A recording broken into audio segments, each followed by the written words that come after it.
Welcome to rockers. ఎలా ఉన్నారు అందరూ? ఈ రోజు మనం ఇన్ ద లాస్ట్ ల్యాండ్ అనే మూవీని చూడబోతున్నాం. ఇక ఈ మూవీ పూర్తిగా మారిపోయిన ఓ భయంకరమైన ప్రపంచాన్ని చూపించడంతో స్టార్ట్ అవుతుంది. ప్రపంచం అంతా కరువు కాటకాల మధ్య పోరాడుతూ ఉంటుంది. భూమిపై ఏవో తెలియని వింత జీవులు వచ్చి ఉంటాయి. ఇక మిగిలిన మనుషులు మాత్రం ఒక్కటై ఓ నగరంలో జీవిస్తూ ఉంటారు. ఫ్రెండ్స్, చాలా కాలం ముందు లాస్ట్ ల్యాండ్ నుంచి అలైస్ అనే మంత్రగత్తె భూమిపైకి వచ్చి ఇక్కడే ఉంటుంది. అయితే చర్చ్ వాళ్ళు ఆమెని ఉరితాడుతో వేలాడదీయడం మనకి చూపిస్తారు. యాక్చువల్లీ చర్చ్ వాళ్ళు ఆమె ప్రాణాలతో ఉండకూడదని నిర్ణయించారు. ఎందుకంటే క్రిస్టియానిటీలో మంత్ర విద్య నేర్చుకోవడం పెద్ద పాపంగా భావిస్తారు. ఇక మంత్రగత్తె దగ్గర ఎవరైనా ఏదైనా సహాయం పొందినట్లయితే దానికి కూడా కొన్ని పరిణామాలు అనుభవించాల్సి వస్తుందని పుకార్లు ఉంటాయి. అయినా కానీ చాలా మంది ఆ మంత్రగత్తె దగ్గర సహాయం కోసం వెళ్తూ ఉంటారు. అయితే వాళ్లలో చాలా మంది చదువుకుని వాళ్ళు ఉంటారు. వాళ్లే చర్చ ఆదేశాలు పట్టించుకోకుండా మంత్రగత్తె దగ్గరికి సహాయం కోసం వెళ్తూ ఉంటారు. ఇక ఆ మంత్రగత్తె నా దగ్గర డబ్బున్న వాళ్ళు డబ్బు లేని వాళ్ళు అందరూ వస్తారు, నేనేమో వాళ్ళని వద్దని తిరిగి పంపించలేక వాళ్ళకి సహాయం చేస్తాను అని అంటుంది. దానికి ఆ చర్చ్ యొక్క హెడ్ స్టాఫ్ మేరీ, మా రాజు మరియు చర్చ్ యొక్క ఆదేశం ప్రకారం నీకు ఉరిశిక్ష పడింది అని అంటూ ఆ మంత్రగత్తె కాళ్ల కింద ఉన్న కుర్చీని తన కాళ్లతో ఒక తన్ను తంతుంది. దాంతో ఆ మంత్రగత్తె అక్కడే నొప్పితో తల్లడిల్లిపోతూ ఉంటుంది. అంతలోనే ఒక సైనికుడు ఆ మంత్రగత్తె కళ్ళలోకి చూస్తాడు. అప్పుడే ఆ మంత్రగత్తె అతన్ని తన వశం చేసుకుంటుంది. ఇక ఆ సైనికుడికి తనే స్వయంగా ఆ ఉరితాడు వేలాడినట్లు అనిపించి అతను తుపాకీ పేల్చి ఆ తాడును తెంచేస్తాడు. దాంతో అతను కింద పడిపోతాడు. అప్పుడే అతనికి ఆ మంత్రగత్తె అతని వైపుకి వస్తున్నట్టు అనిపించి ఆమెపై కూడా తుపాకీతో కాలుస్తాడు. కానీ ఫ్రెండ్స్, అదంతా అతని భ్రమ అయి ఉంటుంది. నిజానికి అతను ఆ మంత్రగత్తెకి కట్టి ఉన్న ఉరితాడును కాల్చి దాన్ని తెంచి ఉంటాడు. అంతేకాక అతను మంత్రగత్తె అని అనుకుని తన తోటి సైనికుడినే కాల్చి ఉంటాడు. ఇక అదంతా చూసిన మేరీ ఆ సైనికుడి దగ్గరికి వస్తుంది. అప్పుడు ఆ సైనికుడు, ఏం జరుగుతుంది, నాకు అసలు ఏమైంది అని మేరీని అడుగుతాడు. దానికి మేరీ, ఇప్పుడు నువ్వు ఆ మంత్రగత్తె యొక్క బానిసుడివి, నువ్వు మాకు ఇప్పుడు దేనికి పనికిరావు అని అంటూ ఆ సైనికుడి తల నరికి అతన్ని అక్కడే చంపేస్తుంది. ఆ తర్వాత మేరీ మరియు మిగిలిన సైనికులు మంత్రగత్తెని వెతకడం మొదలు పెడతారు. కానీ ఆ మంత్రగత్తె ఒకరి తర్వాత ఇంకొకరు అంటూ ఇలా అందరు సైనికుల్ని చంపేస్తుంది. చివరికి ఆ మంత్రగత్తె మేరీని తను కట్టిన ఉరితాడికే వేలాడదీసి అక్కడి నుంచి వెళ్లిపోతుంది. అయితే మేరీ తను ఉన్న చోటు నుంచి కొంచెం కదిలిన తన కాళ్ళ కింద ఉన్న టేబుల్ కదిలి మేరీ చనిపోతుంది. ఆ తరువాత ఒక రోజు రాత్రి కెప్టెన్ జెరియాస్ క్వీన్ తో కలిసి మంత్రగత్తె ఉన్న భవనానికి వెళ్తాడు. ఇక మంత్రగత్తె స్వయంగా క్వీన్ మా భవనానికి వచ్చే అంత ముఖ్యమైన విషయం ఏంటో అని అడుగుతుంది. దానికి ఆ క్వీన్, నువ్వు డబ్బుకి బదులుగా మనుషుల కోరికలు నెరవేరుస్తావని విన్నాను, కానీ నాకు కూడా ఒక కోరిక ఉంది, నువ్వు దాన్ని నెరవేరిస్తే దానికి బదులు నీకు ఎంత కావాలనుకుంటే అంత ఇస్తాను అని అంటుంది. ఆ తర్వాత క్వీన్ అక్కడున్న కెప్టెన్ జెరియాస్ మరియు సైనికులను బయటికి వెళ్ళమని చెప్తుంది. ఇక క్వీన్ ఆ మంత్రగతితో, నేను ఒక షేప్ షిఫ్టర్ కావాలని అనుకుంటున్నాను, దానికి బదులు నేను నీకు నా దగ్గర ఉన్న ఈ ప్రత్యేకమైన హారం ఇస్తాను అని అంటుంది. అయితే ఆ మంత్రగతి క్వీన్ తో, మీరు గట్టిగా నిర్ణయించుకున్నారా?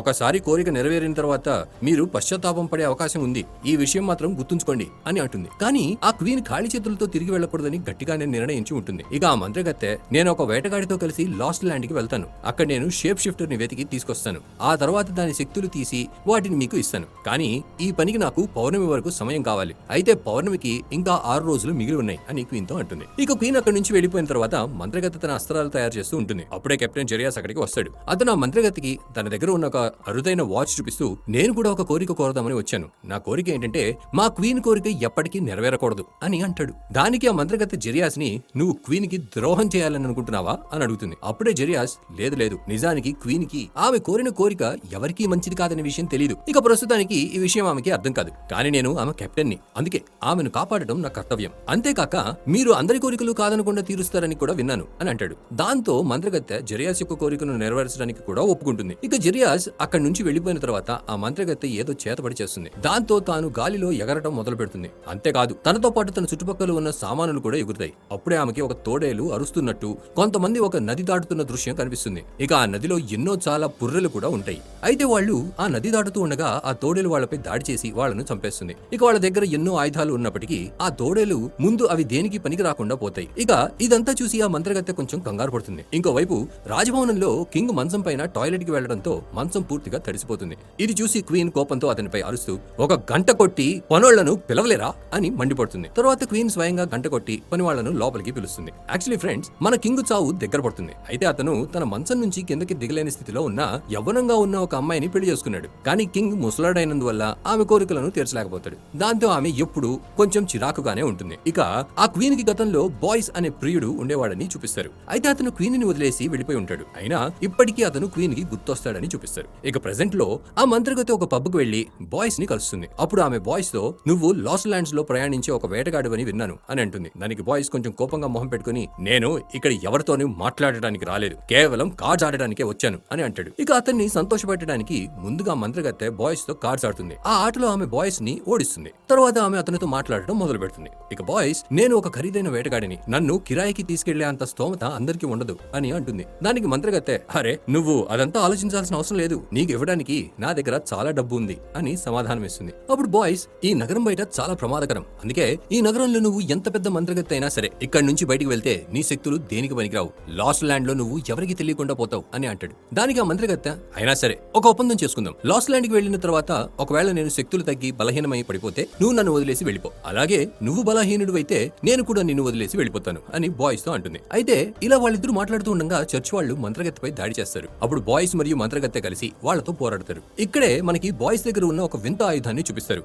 అతని దగ్గర 2 తలలు ఉన్న ఒక పాము ఉంటుంది. అది ఎగిరి ఎగిరి శత్రువులను కాటేస్తూ ఉంటుంది. అంతలో మంత్రగత్తెను ఉరితాడుకు వేలాడి తీసి వదిలేసిన మేరీ కూడా అక్కడి నుంచి తప్పించుకుంటుంది. అయితే ఆమె ఇంకా బతికే ఉందని చూపిస్తారు. ఇక ఆమె అక్కడికి చేరుకొని బాయ్స్ పాముని తన కత్తితో 2 ముక్కలుగా నరికేస్తుంది. ఆ సమయంలో మంత్రగత్తె మరియు బాయ్స్ అక్కడి నుంచి తప్పించుకుని వెళ్లిపోతారు. అప్పుడు మేరీ వాళ్ళని వెతకండి అని సైనికులను ఆదేశిస్తుంది. ఆ తర్వాత మేరీ ఫాదర్ దగ్గరికి వెళ్లి జరిగిందంతా చెప్తుంది. అప్పుడు ఫాదర్, ఆ మంత్రగత్తె నిన్ను చావు బతుకుల మధ్య వదిలేసి వెళ్లిపోయింది, చర్చిని ఎగతాళి చేసింది, ఎలాగైనా ఆమెను చంపేయాలి అని అంటాడు. అది విని మేరీ మంత్రగత్తెతో మంచి సంబంధాలు ఉన్న ఒక ముసలావిడను ఫాదర్ ముందుకు తీసుకొస్తుంది. ఇక మేరీ ఆమెని బాగా కొట్టడంతో ఆ ముసలావిడ వాళ్ళ ముందు నోరు తెరుస్తుంది. అయితే ఆ ముసలావిడ నోరు తెరిచి క్వీన్ మరియు కెప్టెన్ వాళ్ళ కోరికలు తీర్చుకునేందుకు మంత్రగత్తెను కలిశారు అని చెప్తుంది. ఇక ఇది విని ఫాదర్, నువ్వు చెప్పింది నిజమైతే నేను క్వీన్ ని కూడా క్షమించను అని అంటాడు. ఇంకోవైపు నిద్రపోతున్న మంత్రగత్తెను చూపిస్తారు. ఇక బాయ్స్ ఒక కత్తి తీసుకుని మంత్రగత్తె వైపుకు వెళ్తాడు. అప్పుడు ఆమె హఠాత్తుగా లేచి ఆ కత్తిని బాయ్స్ మెడపై పెడుతుంది. అప్పుడు బాయ్స్, ఒక తెలివైన వేటగాడు దారి మధ్యలోనే మాస్టర్ ని చంపి తన డబ్బులు తీసుకుని పారిపోతాడు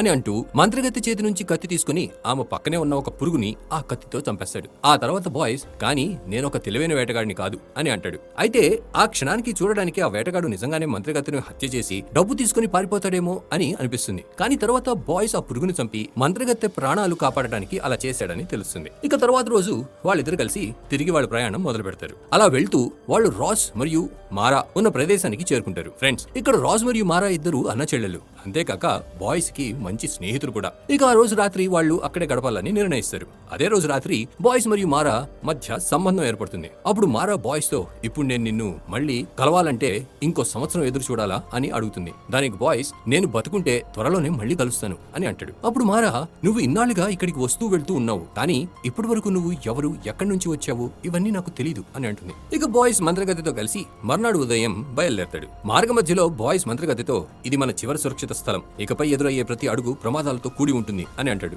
అప్పుడే ఒక కాకి ఓ డైనాసర్ అస్థిపంజరంపై కూర్చొని దాని మాంసం తింటూ ఉంటుంది. అప్పుడే మంత్రగత్తె చూపు ఆ దృశ్యంపై పడుతుంది. ఇంకోవైపు క్వీన్ ఫాదర్ దగ్గరికి వెళ్లి, మీ మనుషుల అనుమతి లేకుండా రాజ్యం యొక్క రైలుని ఎలా తీసుకెళ్లారు అని అడుగుతుంది. దానికి ఫాదర్, వాళ్ళు ఆ మంత్రగత్తెను పట్టుకోవడానికి వెళ్లారు, మన నగరంలో మంత్రశక్తులు ఉపయోగించడం నిషేధం, అందుకే ఆ మంత్రగత్తె మరియు ఆమెను నమ్మే వాళ్లను క్షమించడం అసాధ్యం, క్షమించండి, అయినా మీరు చేసిన మోసం రాజ్యం అంతటికి తెలిసిపోయింది అని క్వీన్ తో అంటాడు.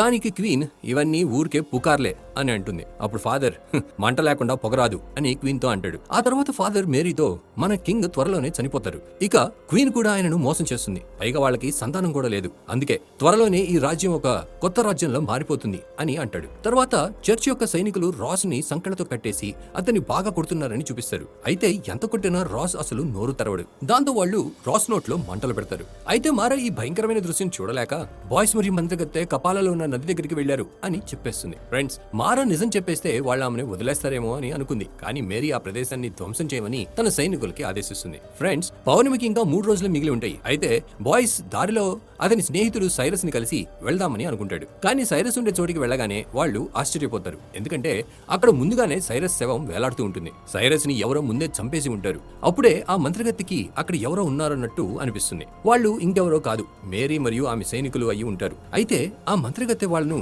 తన వశం చేసుకోకూడదని సైనికులు కళ్ళజోడు వేసుకుని ఉంటారు. ఇక మేరీ బాయ్స్ తో, నువ్వేనా డబ్బు కోసం ఈ మంత్రగత్తెకు సహాయం చేస్తున్న వేటగాడివి? ఈ మంత్రగత్తె పేరున చర్చ్ తరఫున బహుమతి పెట్టారు, నువ్వు ఆమెను మాకు అప్పగిస్తే ఆ బహుమతి మొత్తం నీకే దక్కుతుంది అని అంటుంది. దానికి బాయ్స్, చూడండి, ఆమె నన్ను ముందే కిరాయికి మాట్లాడుకుంది, అందుకే నేను ఆమెని మోసం చేయలేను అని మేరీతో అంటాడు. అప్పుడు మేరీ, ఓ నువ్వు ఇంత నిజాయితీపరుడువా, అయితే నేను నీకు ఇంకో ఆఫర్ ఇస్తాను, నువ్వు ఆమెను మాకు అప్పగించు, లేకపోతే ఆమెతో పాటు నిన్ను కూడా ఇక్కడే చంపేస్తాము అని బెదిరిస్తుంది. అయినా కూడా అతను ఒప్పుకోడు. ఆ తర్వాత వాళ్ళు బాగా గాయపడి ఉన్న మారాని అక్కడికి తీసుకొస్తారు. ఇక మారాని చూసి బాయ్స్, మీరు చర్చ్ సైనికులు కదా, మీరు దేవుడిని నమ్ముతారా? మరి మీరే చెప్పండి, దేవుడి మీద నమ్మకం ఉన్న వాళ్ళు ఈ పని ఎలా చేయగలుగుతున్నారు అని అంటాడు. దానికి మేరీ, మేము ఏం చేయగలమో నీకు ఇంకా తెలీదు అని అంటుంది. ఆ తర్వాత మేరీ మారాను తుపాకీతో పేల్చి చంపేస్తుంది. ఇక అది చూసి బాయ్స్ తన తుపాకీ తీసి వాళ్లపై దాడి చేయడం మొదలు పెడతాడు. అంతలో మంత్రగతి కూడా ఒక సైనికుడి దగ్గర ఉన్న తుపాకీ లాక్కొని అందరిపై కాల్పులు చేస్తుంది. దాంతో అక్కడే దాక్కుని మిగిలిన సైనికులు కూడా బయటికి వచ్చి దాడి చేస్తారు. ఇక ఆ సైనికులు ఎంతమంది ఉన్నారంటే మంత్రగత్తె మరియు బాయ్స్ ఎంతమందిని చంపుతున్నారో దానికి రెండింతల సైనికులు తిరిగి వాళ్లపై దాడి చేయడానికి వస్తూ ఉంటారు. దాంతో బాయ్స్, మనం ఇక ఇక్కడే ఉండి సమయం వృధా చేయడంతో ఏ ప్రయోజనం లేదు, ఇక్కడ నుంచి పారిపోవడమే మంచిది అని అంటాడు. ఇక వాళ్ళు అక్కడి నుంచి తప్పించుకుని పారిపోతూ ఉండగా కొంతమంది సైనికులు వాళ్ళని వెంటాడతారు. అయితే వాళ్ళు ఎలాగోలా ఒక పాత బస్సు మీదకి ఎక్కుతారు. ఫ్రెండ్స్, సైరస్ ఆ బస్సుని కేబుల్ కార్ లా ఉపయోగించేవాడు. ఇక ఆ బస్సు సహాయంతో వాళ్ళిద్దరూ ఒక లోతైన లోయను దాటుతూ ఉంటారు. అప్పుడే కొంతమంది సైనికులు ఆ బస్సులోకి కూడా వస్తారు. ఇక వాళ్ళు సైనికులతో పోరాడుతూ వాళ్ళను కింద ఉన్న లోయలోకి తోసేస్తారు. ఇక ఇదంతా చూస్తున్న మేరీ సైనికులకి కేబుల్ కట్ చేయండి అని ఆదేశిస్తుంది. దాంతో వాళ్ళు త్వరగా దాన్ని కట్ చేస్తారు. కానీ అప్పటికే బస్సు సగం లోయ దాటి ఉంటుంది. ఇక బస్సు వెళ్లి ఒక కొండపైన ఇరుక్కుంటుంది. అంతేకాక బస్సు వేలాడుతున్న ఒక వైర్ కూడా మెల్లగా ఊడిపోబోతుంది. అప్పుడు మంత్రగత్తె ఆ బస్సు నుంచి బయటకు వచ్చి చేతులతో పాకి కొండపైకి ఎక్కుతుంది. ఇంకోవైపు బాయ్స్ ఆ బస్సులోనే ఉంటాడు. ఇక ఆ వైర్ ఏ క్షణమైనా తెగిపోబోతుంది. కానీ చివరికి అది బాయ్స్ బస్సు నుంచి బయటపడిన తర్వాతే తెగిపోయి ఆ తర్వాత బస్సు లోయలోకి పడిపోతుంది. ఇక బాయ్స్ ఏమో మెల్లగా కొండపైకి ఎక్కేస్తాడు. అప్పుడు మేరీ తన కళ్ళజోడు తీసి బాయ్స్ ను తన తుపాకీతో షూట్ చేస్తుంది. అందులో ఒక బుల్లెట్ వెళ్లి బాయ్స్ కి తగులుతుంది. ఆ తర్వాత మేరీ రెండోసారి షూట్ చేయబోతుంది. కానీ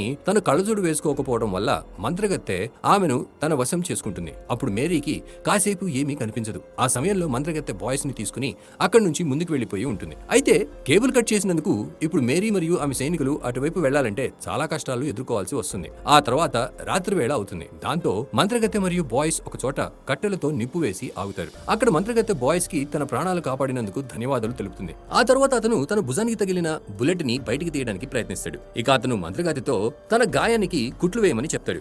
ఆ తర్వాత కొంచెం బాధపడతాడు.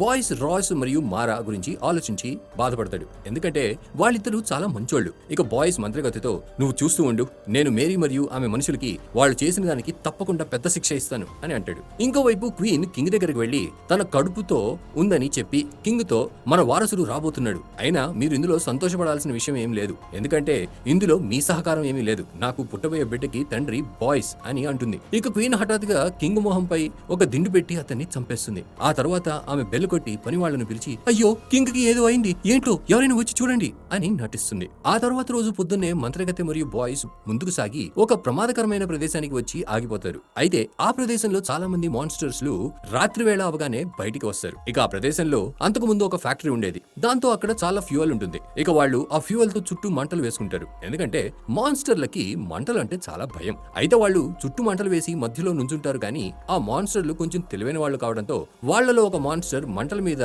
ఉన్న ఇసుక డబ్బా పెట్టి దానిపై ఎక్కి లోపలికి వచ్చేస్తాడు. ఇక బాయ్స్ మరియు మంత్రగత్తె ఆ మాన్స్టర్ తో పోరాడాల్సి వస్తుంది.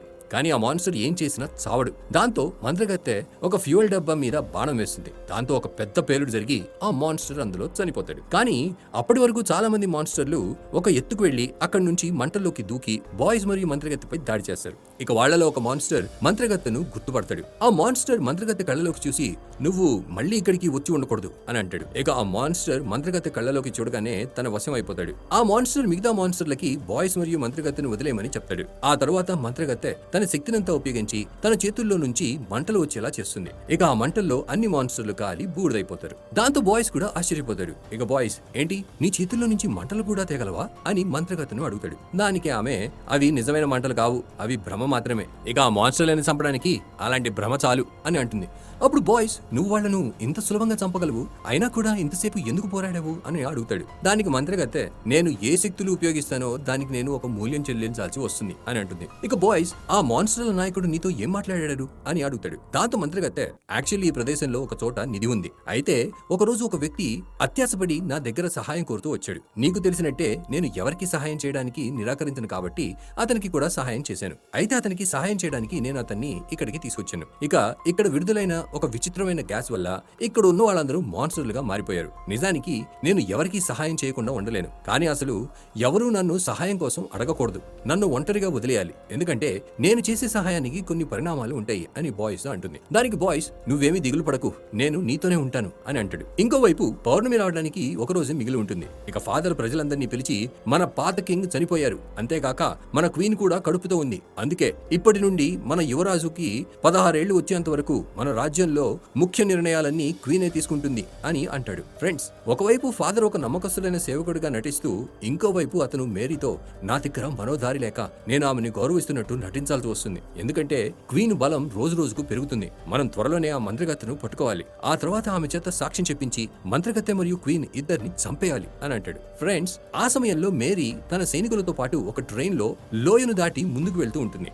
అయితే ఆ ట్రైన్ లో ఉన్న ఒక యంత్రం సహాయంతో ఫాదర్ తన సందేశాన్ని మేరీకి చెప్తాడు. మరోవైపు బాయ్స్ మరియు మంత్రగత్తె తలబోనులతో నిండి ఉన్న ఆ నది దగ్గరికి చేరుతారు. ఇక మంత్రగత్తెకి రైలు పట్టాలు కదులుతున్నట్లు అనిపిస్తుంది. దాంతో మేరీ మరియు తన సైనికులు ఒక ట్రైన్ లో త్వరలోనే అక్కడికి చేరి వాళ్ళని పని చేయకుండా అడ్డుకుంటారని మంత్రగత్తెకు అర్థమవుతుంది. ఇక కాసేపు తరువాత ట్రైన్ ఒక సొరంగంలోకి వెళ్ళగానే మేరీకి ఆ మంత్రగత్తె ట్రాక్ మధ్యలో నిల్చున్నట్టు అనిపిస్తుంది. ఇక మేరీ ఆమెను అక్కడ చూసి బాగా సంతోషపడి ఇప్పుడు తను ఎక్కడికి తప్పించుకోలేదు, ఈ రోజు నేను ఆమెను పట్టుకుంటాను అని అనుకుంటుంది. కానీ మంత్రగత్తె తన ప్రాణాలు కాపాడుకోవడానికి పరిగెడుతుంది. ఇక మేరీ ట్రైన్ వేగం పెంచి ఆ మంత్రగత్తెను ట్రైన్ కింద తొక్కించేస్తుంది. అయితే ఆ సొరంగం బయటికి రాగానే మేరీకి అదంతా ఆ మంత్రగత్తె యొక్క మాయాజాలం అని అర్థమవుతుంది. యాక్చువల్లీ సొరంగం బయట ఉన్న రైలు పట్టాలు విరిగిపోయి ఉంటాయి. అయితే ఆ సొరంగం నుంచి బయటికి రాగానే మంత్రగత్తె అక్కడి నుంచి కిందకి దూకుతుంది. అప్పుడు కింద ఒక పాతపడిన టవర్ మీద నుంచున్న బాయ్స్ ఆమెని పట్టుకుంటాడు. ఇక ఈ మధ్యలో మేరీ మరియు తన సైనికులు ఆ ట్రైన్ ని ఆపడానికి నానా ప్రయత్నాలు చేస్తారు. కానీ ఆ ట్రైన్ వేగం ఎక్కువగా ఉండటంతో అది ఆగదు. చివరికి ఆ ట్రైన్ విరిగిన రైలు పట్టాల మీద నుంచి కింద పడి మేరీతో పాటు తన సైనికులందరూ చనిపోతారు. మరోవైపు రాజ్భవనంలో క్వీన్ కెప్టెన్ జెరియాస్ కి దగ్గర అవుతుంది. ఆమె జెరియాస్ తో నువ్వు నా కోసం ఏమైనా చేయగలవా అని అడుగుతుంది. దానికి జెరియాస్ అవును ఏమైనా చేయగలను అని అంటాడు. అప్పుడు క్వీన్ జెరియాస్ తో ఫాదర్ మరియు తన మనుషులను హత్య చేయమని చెప్తుంది. ఆమె జెరియాస్ తో ఫాదర్ కి నేనంటే అస్సలు ఇష్టం లేదు, అయినా రేపో మాపో నాకు హాని చేస్తారు అని అంటుంది. ఇక కెప్టెన్ జెరియాస్ క్వీన్ ప్రేమలో పడి ఫాదర్ ని చంపేస్తాడు. ఆ తర్వాత అతనికి ఒక కానుకగా క్వీన్ తో సంబంధం ఏర్పరిచే అవకాశం దక్కుతుంది. కానీ ఆ సమయంలో అతనికి క్వీన్ ఏదో లోతైన ఆలోచనల్లో మునిగిపోయినట్లుగా అనిపిస్తుంది. దాంతో అతను ఏమైంది, ఎందుకలా ఉన్నారు అని క్వీన్ ని అడుగుతాడు. దానికి క్వీన్ ఈ రోజు పౌర్ణమి అని అంటుంది. అప్పుడు జెరియాస్ ఇక మీరు ఆ మంత్రగత్తె మరియు ఆమె ఇచ్చిన మాట గురించి మర్చిపోండి, ఇప్పుడు మీకు కావాల్సిందంతా మీ దగ్గరే ఉంది అని క్వీన్ తో అంటాడు. దానికి క్వీన్ జెరియాస్ తో నాకు కావాల్సినవన్నీ లేవు అని అంటుంది. ఇక ఇక్కడ నుంచి సీన్ షిఫ్ట్ అయ్యి పుర్రెల నది దగ్గర ఉన్న బాయ్స్ మరియు మంత్రగత్తెని చూపిస్తారు. అయితే మంత్రగత్తె అన్ని పుర్రెలు చూసి బాగా ఆశ్చర్యపోయి బాయ్స్ తో ఆ షేప్ షిఫ్టర్ ని పట్టుకోవడానికి ఇంతమంది వచ్చారు, కానీ ఎవరూ పట్టుకోలేకపోయారు. నేను కూడా మాట ఇచ్చిన కారణంగా ఇక్కడి వరకు రావాల్సి వచ్చింది, కానీ నాతో పాటు నువ్వు కూడా వచ్చావు, నాకు అదే చాలా బాధగా ఉంది. ఇక నువ్వు కావాలనుకుంటే ఇక్కడ నుంచి తిరిగి వెళ్ళవచ్చు అని అంటుంది. కానీ బాయ్స్ ఆ మంత్రగత్తెను ఒంటరిగా వదిలేసి వెళ్ళడు. ఆ తర్వాత మంత్రగత్తెను వెండి రంగులో ఉన్న రింగులు వేసుకోవడం చూసి చాలా మంది వెండి రింగులతో చేసిన ఆయుధాలు తీసుకుని వచ్చారు. కానీ ఆ ఆయుధాలు షేప్ షిఫ్టర్ ని ఏమీ చేయలేకపోయాయి. ఇంకా సమయం ఉంది, నా మాట విను, ఇక్కడి నుంచి వెళ్ళిపోదాం అని మంత్రగత్తెతో అంటాడు. దానికి మంత్రగత్తె నేను శపించబడ్డాను, అడిగిన వాళ్ళకి సహాయం చేయకుండా నన్ను నేను ఆపుకోలేను, నేను ప్రాణాలు కూలిపోయినా సరే ఇచ్చిన మాటను నిలబెట్టుకోవాలి అని బాయ్స్ తో అంటుంది. ఆ తర్వాత పెద్ద వర్షం పడుతుంది. ఇక మంత్రగత్తె షేప్ షిఫ్టర్ దగ్గరలోనే ఉన్నాడు అని అంటుంది. దానికి బాయ్స్ దానికి ఇంకా సమయం ఉంది, చంద్రుడు ఇంకా మబ్బులు వెనకే ఉన్నాడు అని మంత్రగత్తెతో అంటాడు. కానీ కాసేపటిలోనే చంద్రుడు మబ్బుల్లో నుంచి బయటికి వచ్చేస్తాడు. అప్పుడు హఠాత్తుగా బాయ్స్ శరీరం వింతగా మారడం మొదలవుతుంది. అంటే ఆ మంత్రగత్తె ఇంత దూరం ఎవరితో అయితే వచ్చిందో అతనే అసలైన షేప్ షిఫ్టర్ తోడేలు. ఇక మార్పు చూసి మంత్రగత్తె అస్సలు ఆశ్చర్యపడకుండా నువ్వు ఇంతసేపు నాతో ఉండి నన్ను హత్య చేద్దామనే ఉద్దేశంతోనే ఇంత దూరం తీసుకొచ్చావు కదా అని అంటుంది. ఆ తర్వాత ఇద్దరు బాగా పోట్లాడతారు. ఇక వాళ్ళు చంద్రుడు మళ్ళీ మబ్బుల్లో దాక్కునే అంతవరకు పోట్లాడుతూనే ఉంటారు. అయితే చంద్రుడు మబ్బుల్లో దాగిన తర్వాత బాయ్స్ మళ్ళీ మనిషి రూపంలోకి వస్తాడు. ఇంతసేపు ఫైట్ చేయడంతో అతని శరీరంపై చాలా గాయాలు అయ్యాయి. దాంతో మంత్రగత్తె బాయ్స్ తో ప్రేమగా మాట్లాడుతూ చంద్రుడు బయటికి రావడానికి ఇంకా సమయం ఉంది, అప్పుడు దాకా కొంచెం విశ్రాంతి తీసుకో, ఫైట్ చేసి అలసిపోయి ఉంటావు అని అంటుంది. దాంతో బాయ్స్ కూడా నిద్రపోతాడు. ఇక బాయ్స్ లేచినప్పుడు మంత్రగత్తె అతన్ని సంకెళ్లతో కట్టేసిందని చూస్తాడు. అతను మంత్రగత్తెతో నన్ను చూసి నువ్వు భయపడాల్సిన అవసరం లేదు, నేను నిన్ను చంపను అని అంటాడు. దానికి మంత్రగత్తె నువ్వు నన్ను చంపవనే విషయం నాకు బాగా తెలుసు, ఇన్ని రోజులుగా నీతో ఉండి నీ బలహీనతలన్నీ నేను తెలుసుకున్నాను, అంతేకాదు నీకు తెలియకుండా నేను ఇంకో కొత్త బలహీనత నీ లోపల కూడా పెట్టాను అని అంటుంది. అప్పుడు బాయ్స్ ఏమంటున్నావు, నువ్వు చెప్పిన దానికి అర్థం ఏంటి అని అడుగుతాడు. అప్పుడే మనకి ఒక ఫ్లాష్ బ్యాక్ లో క్వీన్ మంత్రగత్తెకి ఆ పని అప్పగించినప్పుడు ఆ మంత్రగత్తె గాలిలో ఎగిరి షేప్ షిఫ్టర్ ని చూసిందని చూపిస్తారు. ఇక అదే సమయంలో ఆమె తోడలను ఫైట్ చేస్తుంటే కూడా చూస్తుంది. ఆ ఫైట్ లో చాలా మంది వెండి కత్తులతో షేప్ షిఫ్టర్ పై దాడి చేశారు, కానీ షేప్ షిఫ్టర్ వాళ్ళని ఓడించేశాడు. ఆ తర్వాత అతను తన మనిషి రూపంలోకి తిరిగి వస్తాడు. అంటే ఆ తోడేలు మనిషిగా మారిపోతాడు. అంటే బాయ్స్ గురించి నిజమంతా తెలుసుకునే మంత్రగత్తె క్లబ్ లో అతన్ని కలవడానికి వెళ్ళింది. అదే సమయంలో ఆమెకి బాయ్స్ ని వెండి ఆయుధాలతో చంపడం కూడా కష్టం అని అర్థమై ఉంటుంది. అందుకే మేరీ బాయ్స్ ని తుపాకీతో కాల్చినప్పుడు మంత్రగత్తె ఒక బుల్లెట్ అతనికి తగలనిచ్చింది. ఆ తర్వాతే ఆమె మేరీ ధ్యాస మళ్లించి బాయ్స్ ని తీసుకుని అక్కడి నుంచి పారిపోతుంది. ఆ తర్వాత బాయ్స్ తన శరీరం నుంచి బుల్లెట్ ని బయటికి తీసి మంత్రగత్తెను సహాయం చేయమని అడిగాడు. అప్పుడే మంత్రగత్తె బాయ్స్ గాయంలో ఒక చిన్న వెండి కాయిన్ పెట్టి కుట్లు వేసి ఉంటుంది. ఇక దాని వల్లే బాయ్స్ మెల్లగా బలహీనుడయ్యాడు. ఇక అతని బలం ఎంత తగ్గిందంటే అతను ఇప్పుడు ఒక మంత్రగత్తె చేతిలో ఓడిపోయి ఉంటాడు. ఇక బాయ్స్ మంత్రగత్తెతో మరి నువ్వు నన్ను చంపేయవచ్చు కదా అని అడుగుతాడు. దానికి ఆ మంత్రగత్తె చనిపోయిన వాళ్ళ దగ్గర ఎటువంటి శక్తులు ఉండవు అని బాయ్స్ తో అంటుంది. ఇక మంత్రగత్తె బాయ్స్ ఛాతిపై ఒక కత్తి పెడుతుండగా బాయ్స్ మంత్రగత్తెతో నువ్వు అందరి కోరికలను తీరుస్తావు కదా, మరి నా కోరిక కూడా తీరుస్తావా? నా కోరిక ఏంటంటే మన ఇద్దరం ఎప్పుడూ కలిసే ఉండాలి, మనం కలిసే వేట చేయాలి అని అంటాడు. దాంతో మంత్రగత్తె కళ్ళల్లో నీళ్లు వచ్చేస్తాయి. యాక్చువల్ గా ఇన్ని రోజులుగా కలిసి ఉండడంతో ఇద్దరు ఒకరినొకరు ప్రేమించడం మొదలు పెట్టారు. అందువల్ల ఇద్దరికి వాళ్ళు ఎప్పుడూ కలిసే ఉండాలని అనిపిస్తూ ఉంటుంది. ఇక మంత్రగత్తె అది జరగడం ఇప్పుడు అంత సులభం కాదు, కోరిక నెరవేరాలంటే ఏదైనా మూల్యం చెల్లించాల్సి వస్తుంది అని అంటుంది. దానికి బాయ్స్ నువ్వు మూల్యం చెప్పు, నేను చెల్లించడానికి సిద్ధంగా ఉన్నాను అని అంటాడు. అంతలోనే చంద్రుడు మబ్బుల్లో నుంచి బయటికి వచ్చేస్తాడు. దాంతో బాయ్స్ మళ్ళీ ఒక తోడేలుగా మారుతాడు. అప్పుడు మంత్రగత్తె అతని ఛాతిని చీల్చేస్తుంది. ఇక తర్వాత రోజు మంత్రగత్తె బాయ్స్ ని చంపి పాతి పెట్టేసిందని చూపిస్తారు. అయితే మంత్రగత్తె అక్కడ ఉన్న పుర్రెలను బాయ్స్ చుట్టూ అలంకరిస్తుంది. ఇక ఆ పనికి బదులు మంత్రగత్తె ఏ విలువైన వాచ్ ని బాయ్స్ కి ఇస్తానని చెప్పిందో ఆమె దానిని అతని సమాధి మీదే పెట్టి అక్కడి నుంచి వెళ్లిపోతుంది. ఆ తర్వాత మంత్రగత్తె నగరానికి చేరుకుంటుంది. ఇక నగరంలోని ప్రజలందరూ ఆమెను చూసి బాగా ఆనందపడతారు. అంతేకాదు వాళ్ళు చర్చిలో జరిగే పక్షపాతం ఆపండి, మా మీద రాజకుటుంబ నియంత్రణ ఆపండి అని కూడా నినాదాలు చేస్తారు. యాక్చువల్లీ అక్కడ ఉన్న ప్రజలందరూ చర్చ్ మరియు రాజు పరిపాలనతో విసిగిపోయి ఉంటారు. ఎందుకంటే అక్కడ వాళ్ళ చేత ఎక్కువసేపు పని చేయిస్తారు. దానికి వ్యతిరేకంగా మంత్రగత్తె మనసు బాగా దయనీయంగా ఉంటుంది. అంతేకాదు ఆమె అందరికీ సహాయం కూడా చేస్తుంది. అందుకే ఆమె అందరికీ బాగా ఇష్టమై ఉంటుంది. ఇక మంత్రగత్తె తినగా రాజభవనంలోకి వెళ్తుంది. అక్కడ కెప్టెన్ జెరియాస్ ఆమెను కలుస్తాడు. అప్పుడు మంత్రగత్తె అతనికి తోడేలు చర్మం ఇస్తూ ఈ తోడేలు చర్మాన్ని క్వీన్ కి ఇచ్చి తన శరీరంలోని రక్తం ఈ చర్మంపై పోయమని చెప్పు, ఆ చర్మాన్ని వేసుకోమని చెప్పు. ఈ రోజు చంద్రచక్రం యొక్క ఆఖరి రోజు, ఈ రాత్రి ముగిసే లోపు క్వీన్ ఈ పని చెయ్యాలి అని అంటుంది. దానికి జెరియాస్ నువ్వు క్వీన్ కోరిక తీర్చేసావు, మరి నా కోరిక సంగతి ఏంటి? నా విలువైన వాచ్ నాకు తిరిగి ఇచ్చేయి అని మంత్రగత్తెతో అంటాడు. అప్పుడు మంత్రగత్తె లేదు, అస్సలు ఇవ్వను, నేను దాన్ని సంపాదించాను, నేను నీ కోరిక కూడా తీర్చాను, నువ్వు ఏదైనా చెప్పు. కానీ నువ్వు లోపలే క్వీన్ కావాలని కోరుకునేవాడివి. నీకు క్వీన్ కి ఎవరితోనో అఫేర్ ఉందనే సంగతి ముందే తెలుసు. ఇక ఆమె ఏదో ఒక రోజు అతనితో పారిపోతుందనే విషయం కూడా నీకు తెలుసు. కానీ నేను ఇప్పుడు ఆ వ్యక్తినే లేకుండా చేశాను. ఇప్పుడు క్వీన్ పూర్తిగా నీదైపోయింది అని అంటుంది. అయితే ఇక్కడ జెరియాస్ అసలు ఆ వ్యక్తి ఎవరు అని తెలుసుకోవాలని అనుకుంటాడు. అప్పుడు మంత్రగత్తె అతనికి ఆ వ్యక్తి బాయ్స్ అని చెప్తుంది. ఆ తర్వాత జెరియాస్ క్వీన్ కి విషయం అంతా చెప్తాడు. అప్పుడు క్వీన్ బాధతో ఏడవటం మొదలు పెడుతుంది. ఎందుకంటే ఆమె బాయ్స్ నే ప్రేమించింది. కానీ బాయ్స్ ఒక షేప్ షిఫ్టర్ అనే సంగతి ఆమెకి ముందే తెలియలేదు. ఇక క్వీన్ కి జెరియాస్ కావాలనే తన ప్రేమికుడిని హత్య చేయించాడని అనిపిస్తుంది. పైగా అతను మాటమాటికి నేను నీకోసం ఏమైనా చేయగలను అని అంటూ ఉంటాడు. అప్పుడు క్వీన్ కి బాగా కోపం వచ్చి తన జడలో దాగి ఉన్న ఒక కత్తిని తీస్తుంది. ఆమె దాంతో జెరియాస్ గొంతు కోస్తూ మరి నా కోసం చావు అని అంటుంది. అప్పుడే ఆ నగర ప్రజలందరూ రాజభవనంలోకి దూసుకెళ్తారు. ఇక వాళ్ళు రాజకుటుంబం మరియు సైనికులను నరకటం మొదలు పెడతారు. ఆ కారణంగా క్వీన్ ప్రాణాలు గుప్పెట్లు పెట్టుకుని అక్కడి నుంచి తప్పించుకుని పారిపోవాల్సి వస్తుంది. ఇక ఆమె జెరియాస్ ని నరికిన చోట అతని రక్తం ప్రవహించి తోడేలు చర్మంలో కలుస్తుంది. అప్పుడే అక్కడ ఒక మ్యాజిక్ జరుగుతుంది. దాంతో బాయ్ సమాధి కదలటం మొదలవుతుంది. ఇక జెరియాస్ చనిపోవడంతో తోడేలు శక్తులన్నీ తిరిగి బాయ్ శరీరంలోకి వెళ్లిపోతాయి. అయితే ఇదంతా ఎందుకు జరుగుతుందంటే జెరియాస్ కోరిక కోరాడు, కానీ అతను ఇప్పుడు చనిపోయాడు. అందుకే బాయ్స్ తిరిగి సజీవంగా వచ్చేస్తాడు. ఆ తర్వాత బాయ్స్ మంత్రగత్తె దగ్గరికి వెళ్తాడు. అతను ఆమెతో నేను నిన్ను ప్రేమించాను, కానీ నువ్వు నీ మాట నిలబెట్టుకోవడానికి నన్నే చంపేశావా అని అంటాడు. దానికి మంత్రగత్తె కానీ నేను నీకు ఇచ్చిన మాట కూడా నిలబెట్టాను. యాక్చువల్లీ నా దగ్గర జరిగినది జరగబోయేది రెండు చూసే శక్తులు ఉన్నాయి. అందుకే క్వీన్ నా దగ్గర తన కోరిక కోరడానికి వచ్చినప్పుడే ఆమె తన ప్రియుడు కూడా ఒక తోడేలు అయిన కారణంగా అతనితో కలిసి ఉండాలనే తోడేలు కావాలని కోరింది మారిపోయిందనే విషయం నాకు అప్పుడే తెలుసు. అయితే ఇలాంటి కోరికలు తీర్చడం మానవత్వానికి ప్రమాదకరం. అందుకే నేను కావాలనే క్వీన్ యొక్క ప్రియుడు అంటే నీ చర్మం తీసుకెళ్లి ఆమెకి ఇచ్చాను. నేను బాయ్సే క్వీన్ ప్రియుడు అనే విషయం తెలిసినట్టు నటించాను. అయితే అదంతా నాకు తెలియకుండానే చేశానని అందరికీ అనిపించేలా చేశాను. ఇక నేను క్వీన్ కి తోడేలు చర్మం తెస్తానని మాట ఇచ్చి నేను ఇచ్చిన మాటను ఏ రకంగా నిలబెట్టాను అంటే తన ప్రియుడినే చంపి అతని చర్మం తీసుకెళ్లి ఆమెకి ఇచ్చాను. దాంతో ఆమె ఇక తోడేలుగా మారే కోరిక వదిలేస్తుంది. ఈ రకంగా నేను జెరియాస్ కి ఇచ్చిన మాట కూడా నిలబెట్టాను. అంతేకాదు నువ్వు చనిపోయి తిరిగి వస్తావని ఆ తర్వాత మనం కలిసి ఉంటామని నీకు నేను ఇచ్చిన మాటను కూడా నిలబెట్టాను అని అంటుంది. ఇక మంత్రగత్తె యొక్క ప్లానింగ్ విని బాయ్స్ చాలా సంతోషంగా ఉంటాడు. యాక్చువల్లీ బాయ్స్ కి చాలా మంది అమ్మాయిలతో సంబంధాలు ఉండేవి, కానీ అతను ఎవరిని ఇంత గాఢంగా ప్రేమించలేదు. అతనికి అందరితోనూ సంబంధాలు పెట్టుకోవడం అంటే ఇష్టం ఉండేది, కానీ మంత్రగత్తెతో అతనికి ఓ ప్రత్యేకమైన సంబంధం ఏర్పడింది. ఇక్కడ విషయం సంబంధం పెట్టుకోవడం గురించి కాదు, ఎమోషనల్ గా కనెక్ట్ అవడం గురించి. కాబట్టి అతను ఎప్పటికీ మంత్రగత్తెతోనే ఉండాలని నిర్ణయించుకుంటాడు. ఇక ఈ మూవీ ఇక్కడితో ఎండ్ అవుతుంది. మీకు ఈ మూవీ మరియు మా స్టోరీ ఎక్స్ప్లెనేషన్ నచ్చినట్లయితే ఈ వీడియోని లైక్ మరియు షేర్ చేయండి, మరియు ఛానల్ ని సబ్స్క్రైబ్ చేయండి. త్వరలోనే ఇంకో ఇంట్రెస్టింగ్ మూవీతో మీ ముందుకి మళ్ళీ వచ్చేస్తాను. అప్పటి వరకు by and finally thanks for watching.